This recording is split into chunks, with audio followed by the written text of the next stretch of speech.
Okay, so um, this is a book that we read like a couple years ago, I would say. I know it's been a while when we had did this Bible study before, and it's based on a book. Hold on, Calvin. Sorry, how do I get to the next slide? Oh, okay. Okay. So it's based on a book called Your Money Counts by Howard Dayton. And actually, Your Money Counts now more than ever. So that's what we're going to be just at. Taking a look at that. So we'll just start. This week is going to be more of an introduction, and it's probably not going to be as long. But then next week, each week, we're going to like go into a pieces of this compass. So this is like a financial compass that kind of guides the conversation and guides the teachings. What Mr. Dayton will be talking, like highlighting and bringing out. So to be a faithful steward, you should be like over all of these different areas. So spending, debt, counsel, honesty, giving, work, investing, and children. So that's kind of what is going to just go from there. He kind of goes through the book with a problem, like a family problem, and like starts off the chapters talking a little bit about that. We're probably going to stick mainly towards just the biblical principles that we're going to be taking from that, from what he's talking about. So let's see. Um, the problem, we're going to talk a little bit today about the problem and the solution. So that's pretty much where we're going to focus our lesson on today. And one of the things that the book was highlighted in this chapter was that how we handle our finances tells us about our values. So what you spend your money on is pretty much telling you about your priorities. So I would just say, like, just take a second and just kind of think about the bulk of where you spend your money, like where most of your money goes. If we just kind of think about that, it'll kind of tell us where our priorities are. It was something that I found interesting. Even though we did this before, I don't feel like I remembered this part about how much the Bible talks about money. So it was saying that Jesus Christ said more about money than about almost any other subject. The Bible has 500 verses on prayer and fewer than 500 verses on faith, but more than 2,350 verses on money and possessions. And so I didn't even really realize that the Bible spoke that much about money. I knew that, that there are verses that we talk about and we look at when it comes to money and possessions, but never really realized that so many verses in it was such a major subject. But if you think about it, it actually makes sense that we would talk that much about it because the Bible, because money is like really important, and we use money. If we like, I'm kind of skipping ahead, but much of what we do in life requires money, and so it makes sense that the Bible speaks so much about money because a lot of what we do kind of depends on us having money and being able to, take care of ourselves. So we are seeing that the Bible talks so much about money because God and Jesus talks about money a lot because he wants us to know his perspective on this, very important part of life. It's very important area of life, and um, the reason why he dealt with money so strongly is because it really does matter what we do with our money and how we spend our money. So, do you have any questions before we go on to the next part?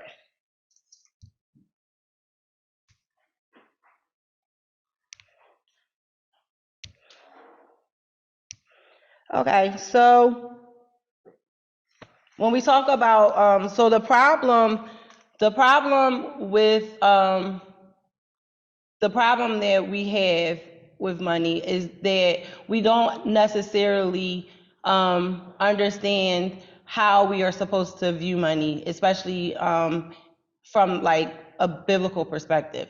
And so, like I said, with all of those verses and all of that teaching in the Bible, we don't really like delve too much into that a lot. The different teachers. Well, it's focused mainly when you talk about Bible and money. A lot of times we think about tithing and things like that, but it's so much more. And so I feel like what he's trying to say in the first part with the problem, one of the main problems is that we don't really know how to look at how we spend money and how to use money and what to do with our money from a biblical perspective. But the answer, like to so many problems in our lives, is that the Bible. The Bible is a blueprint for living. It outlines, it tells you exactly what you're supposed to do. And just like we said, all of those different parts that he talks about, the Bible talks about, spending and debt and, seeking wise counsel and honesty and giving. It talks about all of these different things.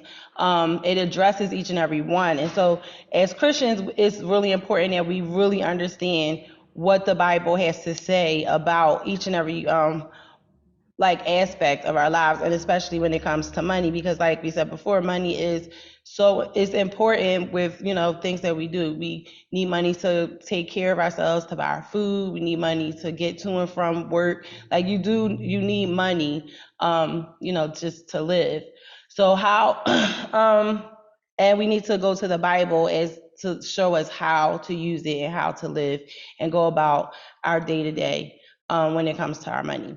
So one of the things I want to look at is Luke chapter 16, verse 11. If anybody wants to read that.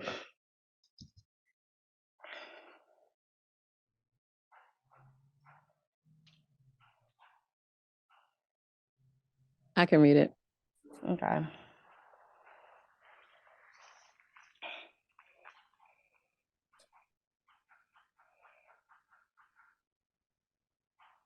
In the NIV, Luke 16:11 says, "So if you have not been trustworthy in handling worldly wealth, who will trust you with true riches?" Okay, thank you. So this is going highlighting a point of how we handle our money affects our fellowship with the Lord. So when we look at this verse, Jesus is equating how we handle our money with the quality, excuse me, of our spiritual life. So if we handle our money properly and according to the principles of the scriptures in the Bible, our fellowship with Christ will grow stronger. However, if we manage money unfaithfully, our fellowship with Him will suffer. So, any questions on that?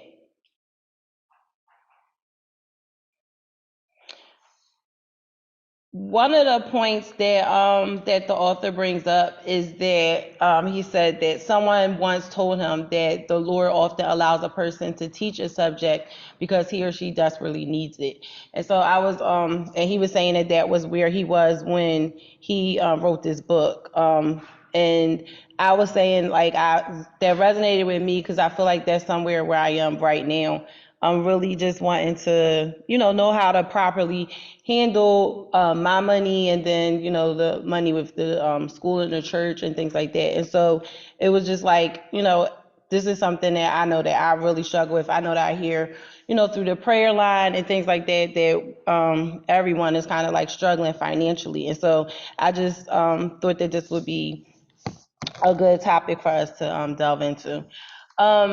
So again, how we handle our money affects our relationship and our fellowship with the Lord. And so that's something really important that we kind of want to just look at and just really think about how us, not how we spend our money and how we view money and, deal with it in our relationship with Christ.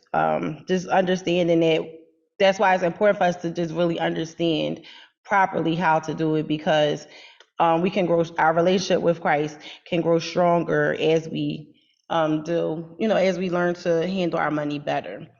Um, Matthew 6:24, if anybody wants to read that one.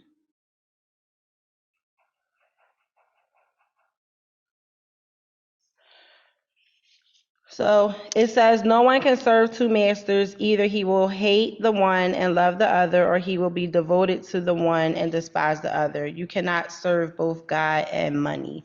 And so that's just showing how our possessions, like what we have, it competes with the Lord. So it's saying that you can't have two masters. You're going to, love one or hate the other. And so you have to understand like where your priorities are, and understand is does God really have like lordship over your life, or is it just you trying to get money to like do different things. So we have to understand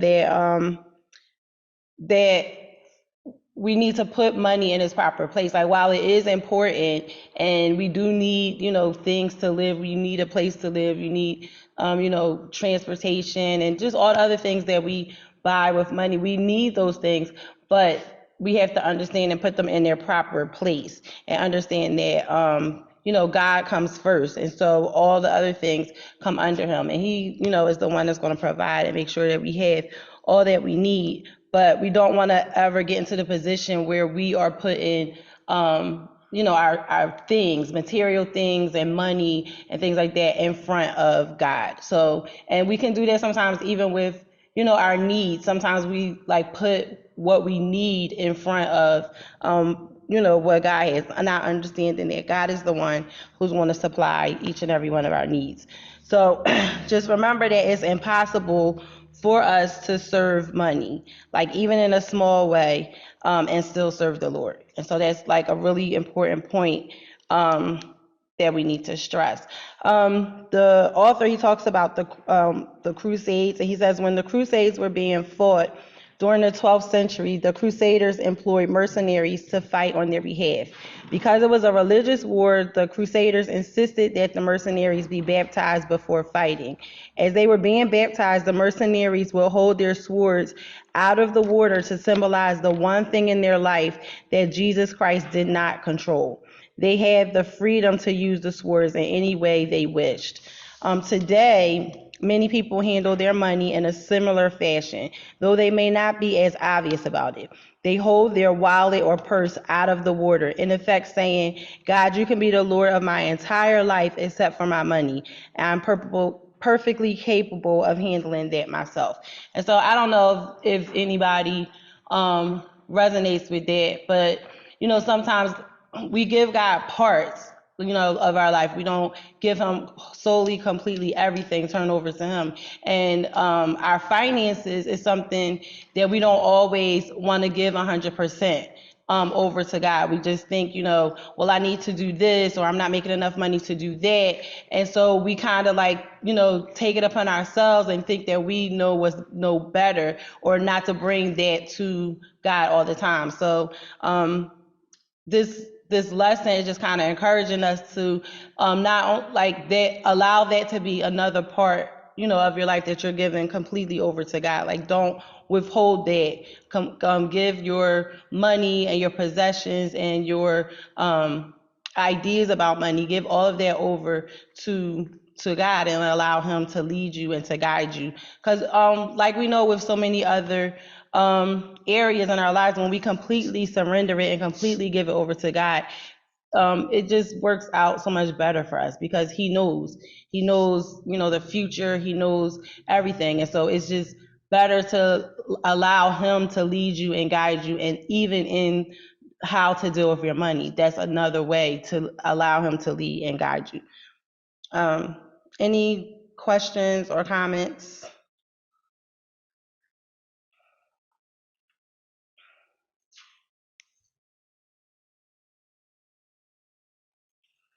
All right, so like we said earlier, that much of our life revolves around the use of money. So when you think about like your normal week and how much time you spend earning money on your job, how much time you spend on making decisions on how to spend your money. When you think about, where to save and invest money, and just even praying about your giving. When you think about, as you go through a normal week, how much time we actually spend thinking about money and how to spend it, and things that we need to buy with it. But we know, so with this lesson, with this lesson, we're kind of learning that God has prepared us adequately for all of these tasks, everything: spending, giving, investing, saving, all of those things. God has prepared us, by giving us the Bible as his blueprint for how we handle money. I'm sorry, for how we handle our money. Um, so one of the things too, that we need to look at is that the way most people handle money is in sharp contrast to God's financial principles. And so that's why it's so important to understand what those principles are in order to effectively handle your money and do things the way that God, would have us to do, to use our money.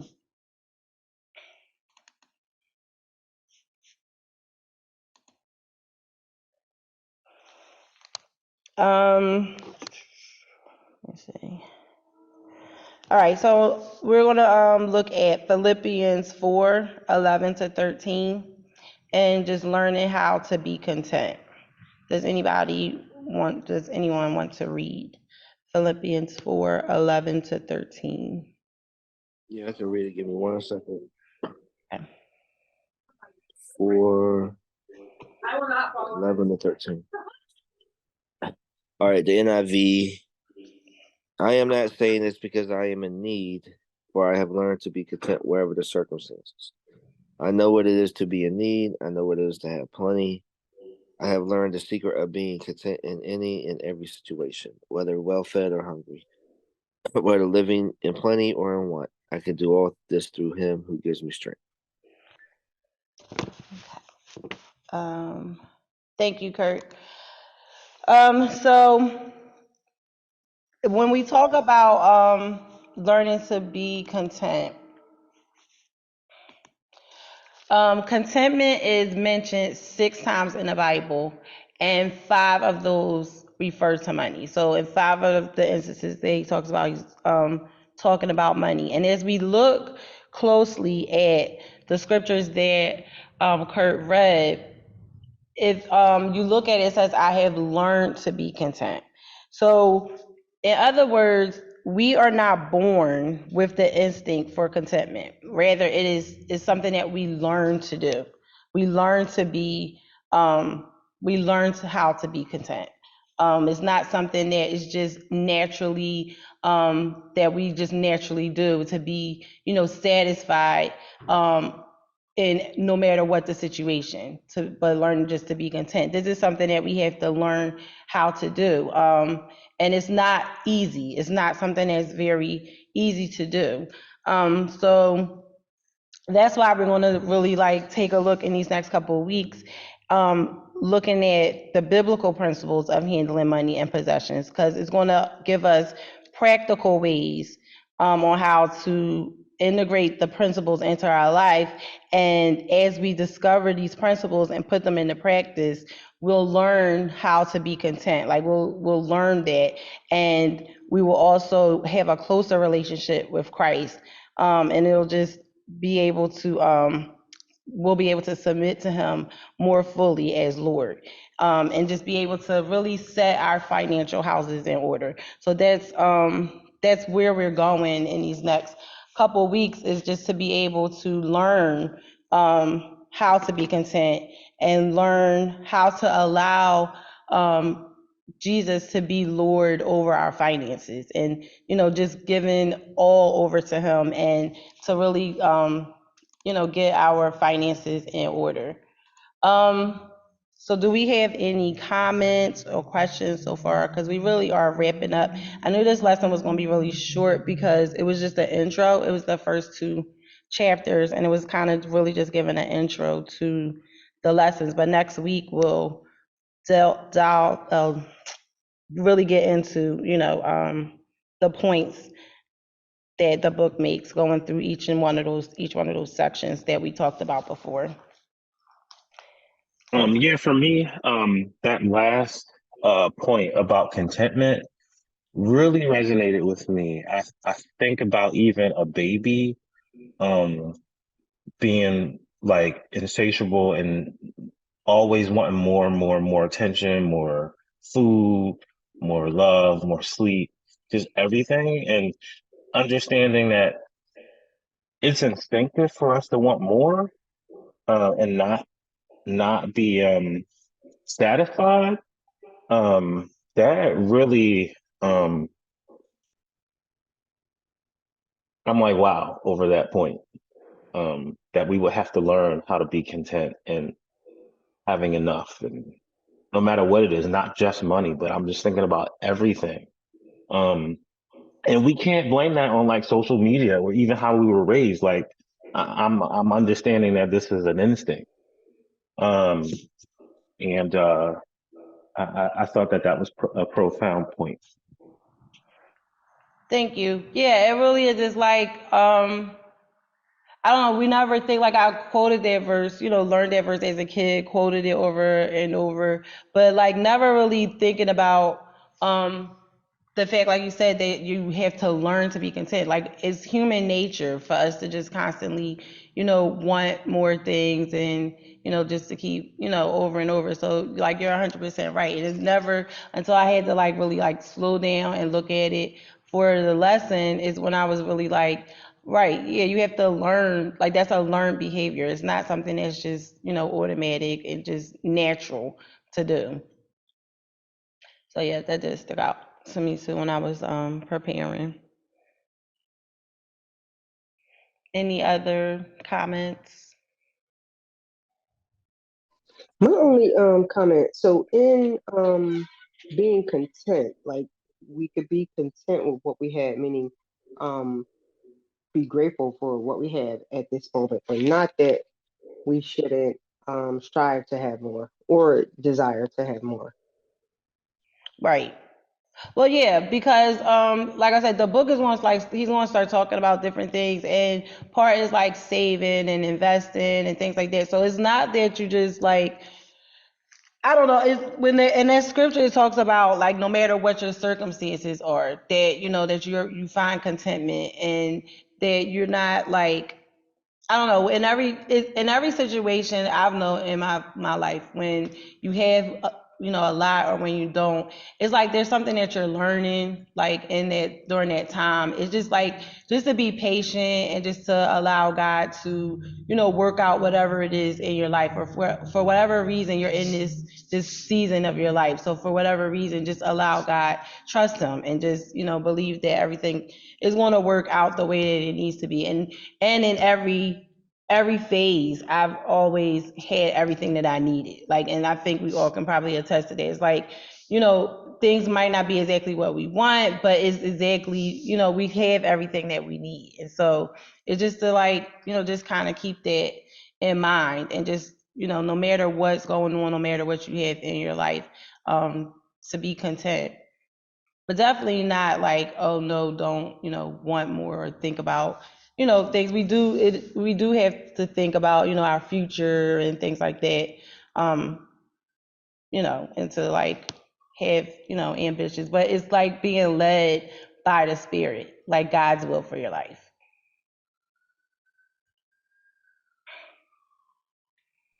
Any other comments?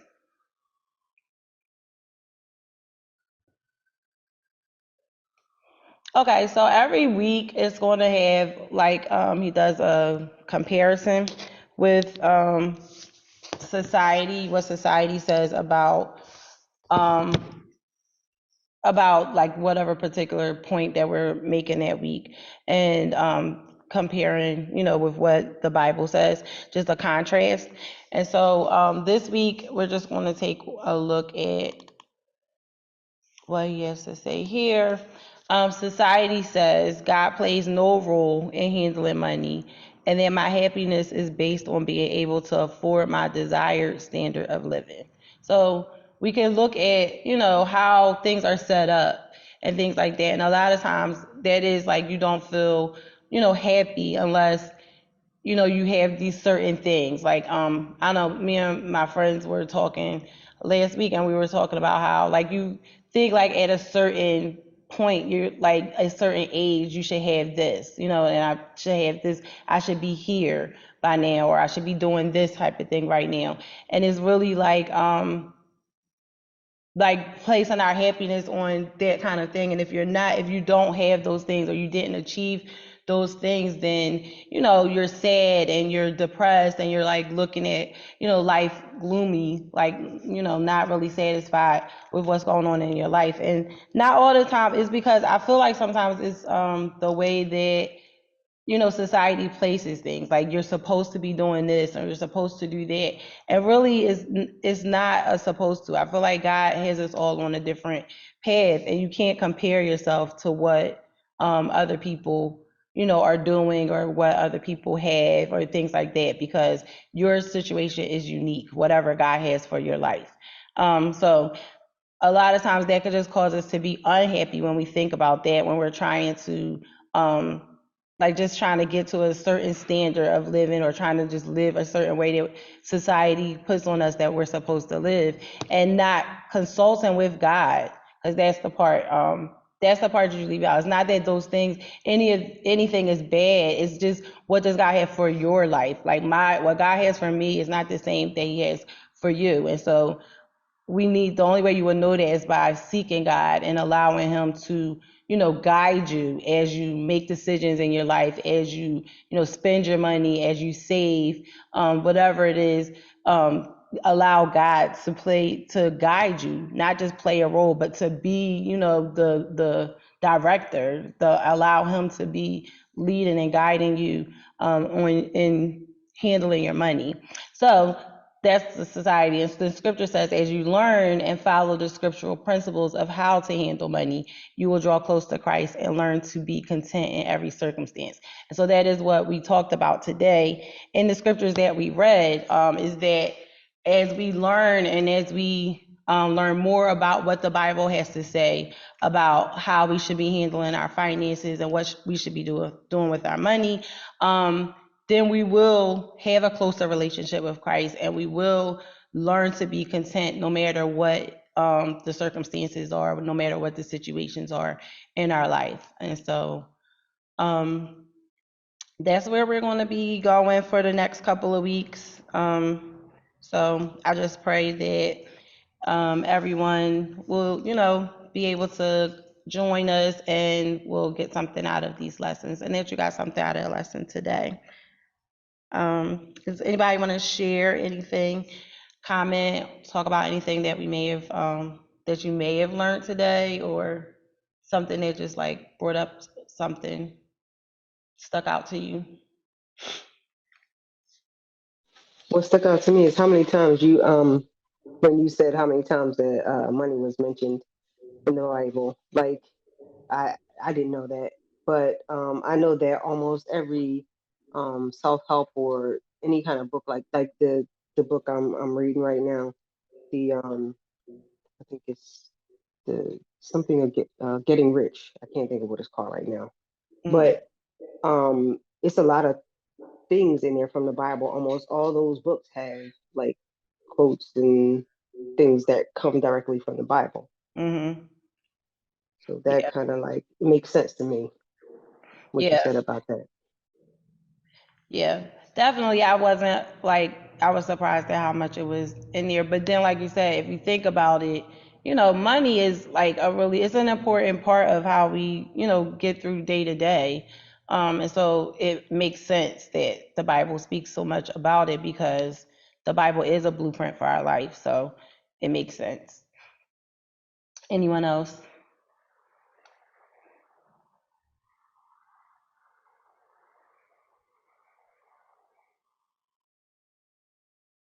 Okay. Well, thank you everybody for your participation, and we're just going to close out in prayer, and then I'll see you in morning service.